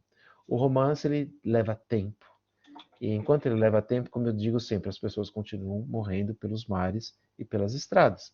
Porque o romance, né, ele tem a sua articulação da linguagem, ele tem o processo de edição, que é mais lento, e tem o processo de publicação, que é mais lento. Então, assim, alguém que começa a escrever hoje sobre isso vai ter a sua publicação talvez daqui 2 ou 3 anos. Talvez quando a situação já estiver ultrapassada. Então, eu vejo assim essa grande potência no trabalho dos artistas plásticos. Claro, eu não posso ignorar aqui um Julian Fuchs, com o trabalho de ocupação, que tem essa reflexão justamente sobre como nós nos apoderamos da imagem do outro. A Prisca Augustoni na poesia, nós temos também a Francesca Cricelli, que há muito tempo tem trabalhado sobre as questões de situação de refúgio. E para responder a Fabiana, né, não, de fato, é uma temática que nós temos que tomar muito cuidado ao trazer, né, para os jovens estudantes em sala de aula, né, não sei com que idade a Fabiana trabalha, tem que ser extremamente cuidadoso, justamente para não criar o efeito contrário, o efeito da espetacularização da dor, como se aquilo fosse, mais uma vez, uma história de videogame, de jogo videogame. Então, assim, eu acredito muito na questão do afeto, né, na questão das afetividades. E dentro do universo da literatura para jovens, né, que falo crianças e jovens, há textos belíssimos que trabalham justamente nessa questão da afetividade, através de narradores jovens também, que sofrem, mas também que conservam a esperança do jovem, a esperança da criança, né? Nós temos esse belíssimo texto do Tadeu Sarmento, O Sol é um Cometa que não deu certo, mas até no âmbito da imigração, por exemplo, ontem eu estava vendo uma emissão de televisão aqui, né? E aí depois eu fui procurar na internet a mesma história no Brasil que existiu, né? Aliás, no Rio de Janeiro, próximo ali de Niterói, Ana Hum, Paula, que é a Ilha das hum, Flores, né? Poucas sim. pessoas sabem, né, que o É Brasil em São contou com Gonçalo, né? mais de 30 campos de concentração Uhum. para japoneses, alemães e italianos que foram, na verdade, se tornaram prisioneiros porque eles eram simplesmente considerados como inimigos. Cidadãos comuns, crianças que nasceram dentro desses campos. Nos Estados Unidos foi a mesma coisa.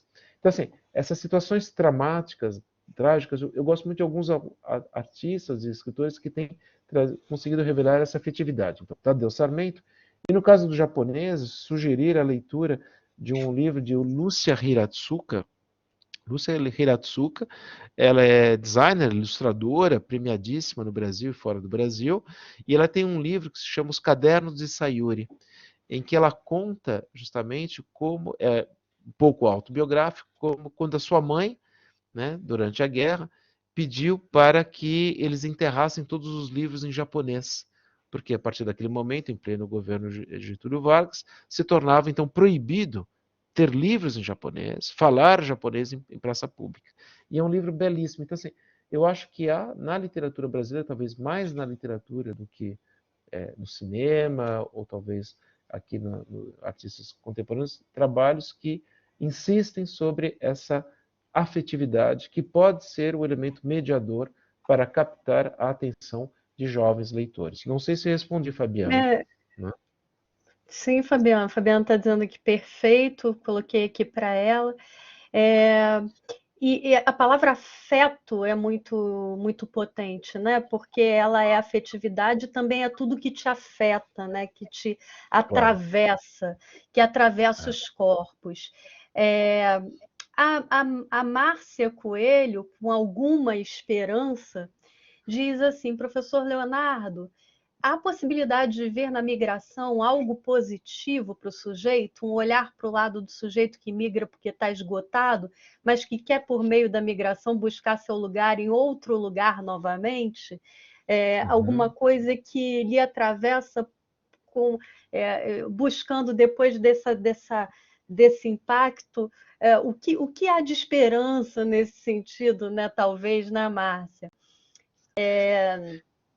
E de positivo nesses trânsitos, né? Diz ela, né? Márcia, assim, tradicionalmente, vamos dizer, a imigração mais tradicional, ela passa justamente por esse, né, rastro, né, lastro de esperança, né? Mas eu diria até na situação do refúgio, né, ou da migrância atual, há essa esperança, claro, de maneira por vezes contraditória, na própria situação de espera que as pessoas se encontram. Porque hoje, um sujeito migrante é um sujeito que vive à espera. Ele pode viver em espaços de espera, como em campos de retenção ou de campos de refugiados, ou ele pode viver à espera por estar fora também de um tempo. Mas a espera ela carrega em si essa dupla ambivalência, né? Essa imobilidade territorial, mas essa projeção utópica do esperar, do desejar algo, né? Sim, a imigração ela também traz, né, essa esperança de reconstituição identitária, de busca de uma nova situação, de uma nova possibilidade de sobreviver. O que é trágico é vermos, vamos dizer, essa imigração forçada por conta, né, de catástrofes naturais, como no caso do Haiti ou de outras regiões pelo mundo, ou como hoje que assistimos de casa, né, 2 milhões de pessoas, 2 milhões de pessoas que estão deixando suas casas, né, porque estão sendo destruídas e não tem para onde ir. Eu assisti isso, eu estava na Alemanha há 3 semanas atrás, no início justamente do conflito, E eu fiquei impressionado, né, de ver assim essas pessoas chegando, né? É claro, né, há todo um debate na Europa de saber, por que será que os ucranianos estão recebendo um tratamento de favor que não foi justamente conferido a outras pessoas em situação de refúgio? Sim, temos de admitir isso. Mas esse debate posterior não é para agora. O mais importante agora é tentar ajudar pessoas em situação de precariedade, pessoas em situação de desespero, né? E a superá-los, ajudá-los a superar o trauma.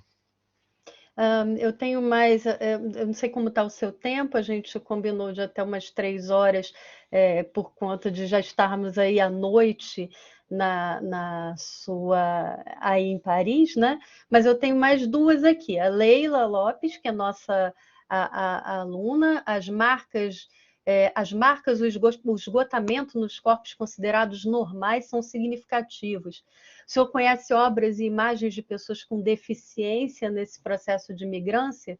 E eu entendo porque ela está falando isso, porque estuda os deficientes, né? Tais corpos já são marcados tão significativamente e ainda migrando a alguma coisa. E a professora, a ideia, parece que levantou o braço aí, para a mãozinha, querendo comentar alguma coisa.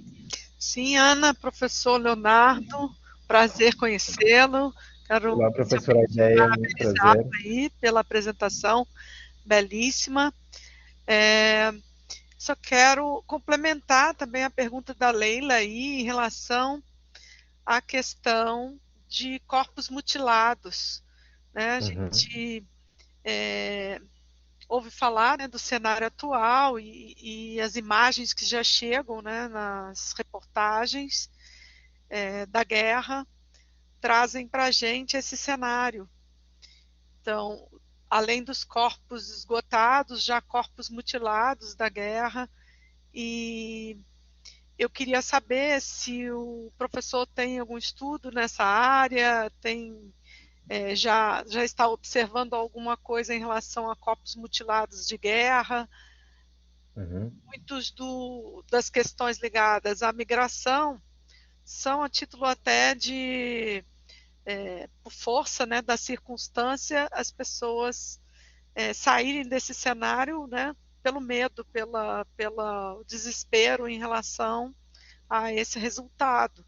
Muitos que não têm condição de sair, que permanecem, né, são alvejados e a destruição é total, né, plena, quando a gente vê as imagens das escolas bombardeadas, hospitais. Essas imagens são muito fortes também, né? Sim, professora Ideia, muito obrigado por sua pergunta, também a Leila Lopes, né?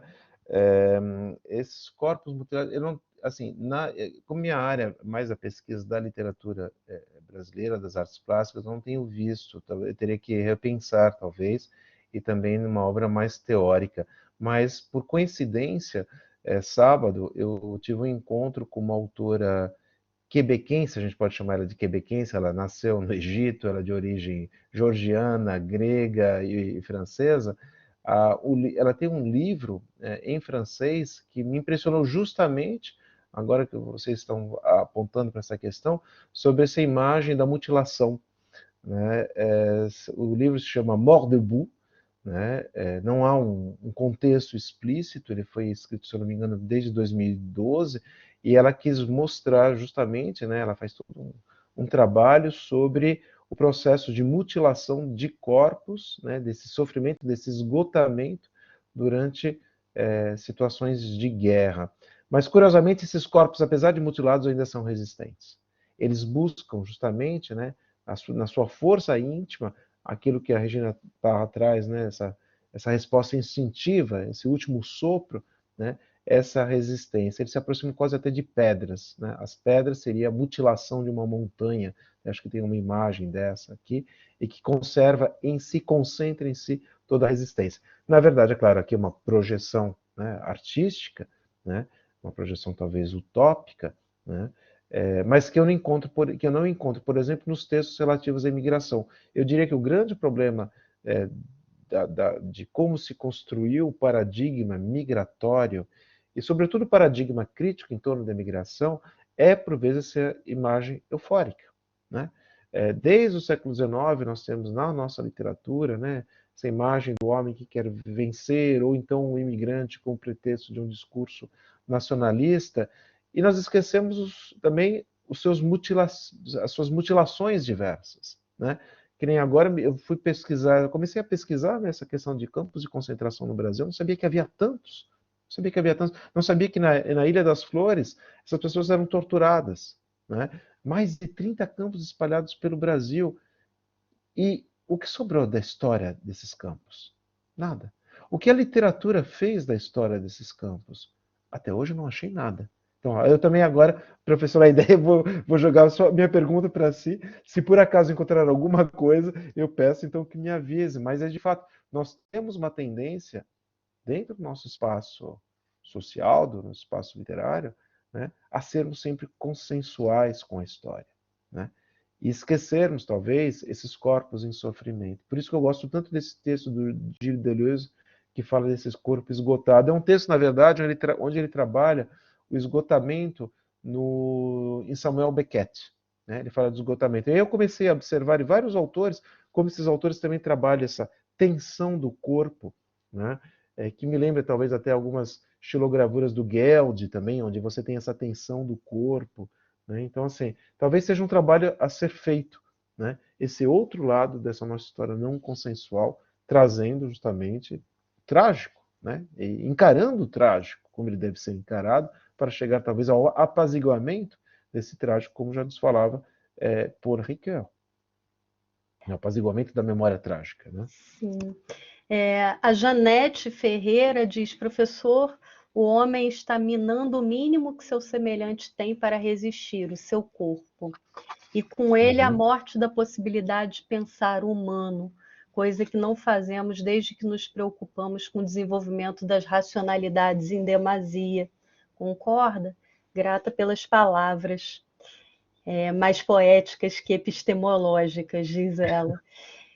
E também eu vi que o professor Edemburgo Frazão, do nosso departamento, levantou a mão, talvez queira comentar alguma coisa, e a gente fecha com o comentário dele, então. Diga aí, professor, presente para o nosso colega. Eu acho que a gente não está te ouvindo. Consegue me ouvir? Agora sim. Olá, professor Edemburgo. Professor, boa tarde. Tem algumas reflexões que eu tive o prazer aqui de ouvir, né? Me levam a pensar um pouco nas reflexões iniciais do Jean Baudrillard, final do século XX, início do XXI, principalmente final, obviamente, do século XX, em que falava das estratégias fatais. E vi uma contraposição muito interessante, né? Que as estratégias fatais, a marca do livro, da reflexão ali, é do excesso, né? O excesso da cena e o excesso como uma forma de fazer com que não se enxergue pelo excesso. E eu vi aquela imagem belíssima, né, da figura com os braços para cima, onde a marca não é o excesso, é a ausência, né?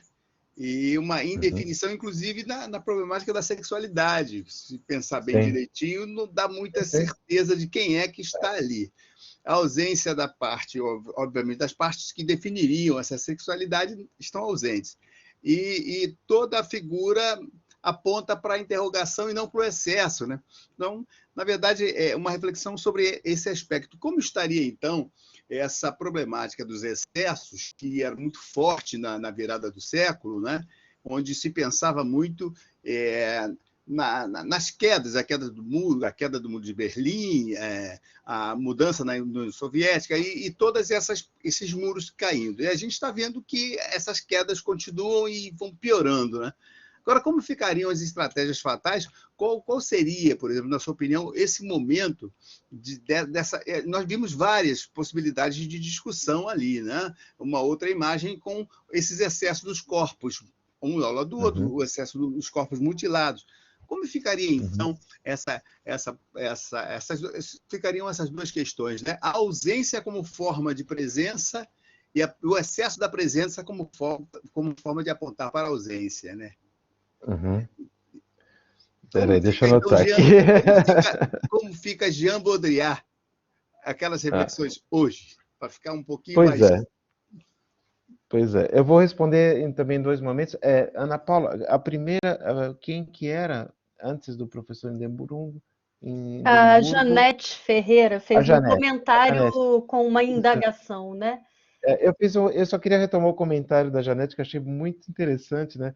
Reflexões mais poéticas do que epistemológicas, né? De fato, cada vez mais eu tenho tentado reunir, vamos dizer, esses 2 aspectos, né, dessa reflexão poética e epistemológica, porque eu também acho que a reflexão, por vezes, epistemológica tem se esgotado, né? Ela tem se esgotado no seu jargão, na sua prepotência, por vezes, né? Eu acho talvez necessário retomar uma potência da dimensão poética que nós esquecemos muitas vezes, até nos nossos textos, nas nossas reflexões, para se chegar a esse outro, né? Então, de fato, assim, é um pouco proposital o que eu tenho feito, cada vez mais juntar essa dimensão poética na minha reflexão. Quanto à reflexão do Hindenburg, nossa, eu estou quase pensando que eu estou passando aqui uma tese. Mas, assim, eu acho interessante a frase que você falou, né? Essa ausência pela presença, a presença pela ausência, que é o que a gente vê nessas instalações, por exemplo, do Ai Weiwei, que retoma, que a imagem do Maurício Lima retraz, né? É a presença excessiva para indagar a ausência de discurso, né? Então, na verdade, ele está reformulando aqui aquela velha ideia da ruína, né? Da ausência pela presença, para dizer que, na verdade, muitos têm se falado das ruínas, né? Eu lembro até do texto do William Fuchs, também fala do imigrante como ruína. Não, não é ruína, é escombro, né? Porque a ruína, ela nos retoma, nos mete, né, dentro da perspectiva romântica, para a totalidade. Aqui ela não tem, ela é o resto do resto. E, sobretudo, essa tentativa de inversão. Então, vamos mostrar em excessivo para discutir a ausência do discurso sobre, né? Quanto a essa questão do excesso, bom, talvez é um pouco difícil para eu responder, mas o que eu observo em todas os trabalhos de artistas plásticos é justamente essa tentativa, vamos dizer, de trazer o silenciamento. Falamos demais, comunicamos demais, né? Já falava Steiner, né, sobre isso, né? Essa comunicação levou ao ilhamento do sujeito. Então, os artistas têm buscado justamente essa medida, né, e trazer para dentro da reflexão, ou seja, precisamos ficar quietos para pensar, né? A poesia tem feito muito isso, cada vez mais uma poesia comedida, né, na sua ausência, nos seus brancos, né? E as artes plásticas também. Então, assim, é o excesso do silêncio? Não, não é excesso do silêncio, é esse recolhimento que eu acho necessário. Chegamos a um momento que o mundo tem que se recolher um pouco. E o homem tem que calar, com a sua prepotência de sempre estar querendo falar. Bacana. Não sei se eu respondi, professor, mas assim, eu teria que repensar isso aí. Eu gostaria até de lembrar da questão que você estava falando da poeticidade, né? Que na verdade você usa a poiesis, né? A criatividade, claro, na fala. E isso faz epistemologia e poesia estarem juntas, que é a poiesis, né? Então, o seu discurso é poético, né? Tem uma poiesia. E eu achei muito interessante, dá vontade de ficar conversando o tempo inteiro. Mas eu acho que você atingiu em 2 momentos importantes aí as minhas questões, e eu fico contente e agradeço a sua participação. Eu que agradeço. Obrigada, professor Hamburgo Frazão, que está com a gente, inclusive, também no Imagem, também no Margens da Literatura. Já ouvi uma vez que é nosso decano no programa, e é alguém, mas não gosta dessa palavra, e é alguém que está sempre no debate aqui de uma maneira muito poética também.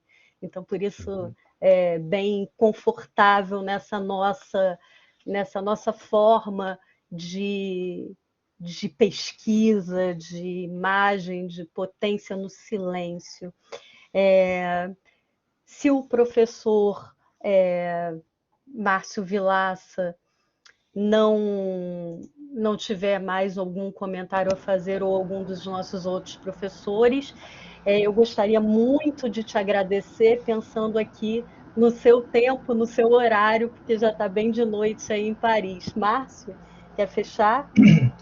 Na verdade, é mais uma vez agradecer ao professor Leonardo Tonos pela sua disponibilidade de estar conosco, né? Dizer que foi como eu falei, né? Eu acho que a palavra que mais me marca dessa sua fala foi impactante, né? Então, isso cada vez dá mais vontade que esse nosso projeto com a FAPERJ seja contemplado, ou que a gente consiga encontrar um outro caminho para viabilizar essa nossa parceria e cada vez mais trabalhos. E, mais uma vez, agradecer a todos que estão aqui. Também tivemos aqui, talvez ainda tenhamos, alunos do programa de administração, muitos alunos do nosso programa. Agradecer a professora Ana Paula, que trabalhou na organização do evento, todos os nossos alunos e professores até agora aqui participando. Vou aproveitar e fazer mais um pedido, né? Por favor, acessem o link que eu coloquei da avaliação do evento, porque é uma orientação institucional muito importante para que a gente sempre possa aperfeiçoar os nossos eventos em tudo. Tá? Então, por favor, não deixem de preencher. Toma aproximadamente 1 minuto. Tá? A professora Ana Paula está postando de novo. Então, mais uma vez, professor, muitíssimo obrigado pela sua disponibilidade, pela sua competência, por todas essas reflexões que hoje o senhor nos faz viver nessa nossa tarde aqui, né, e noite aí em Paris, na França, em Paris, né? Em Em Paris, Paris. isso. Em Paris. Muito obrigado, professor. Muito obrigada, professor Leonardo. Nós estaremos em contato mais vezes. Estamos juntos sempre, né, nas nossas conversas via imagem, via pesquisa. É um prazer. Seja sempre bem-vindo. E estou aqui em silêncio, introspectiva, refletindo sobre tudo isso que a gente conversou aqui. Um exemplo de potência ensaística de uma pesquisa poética que eu defendo sempre na área das humanidades, né? Na área das artes e da literatura. Muito obrigada.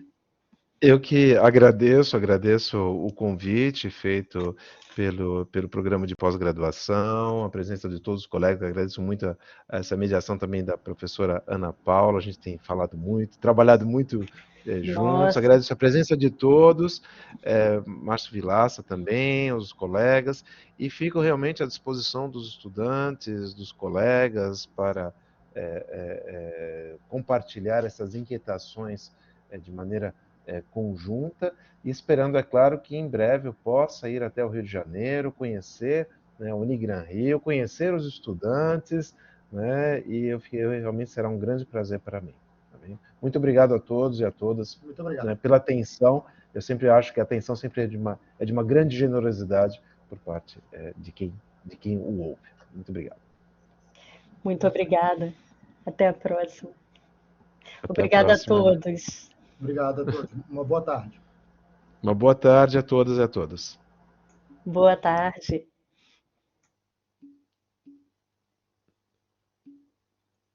Eu desligo, Ana Paula? Sim, vou parar.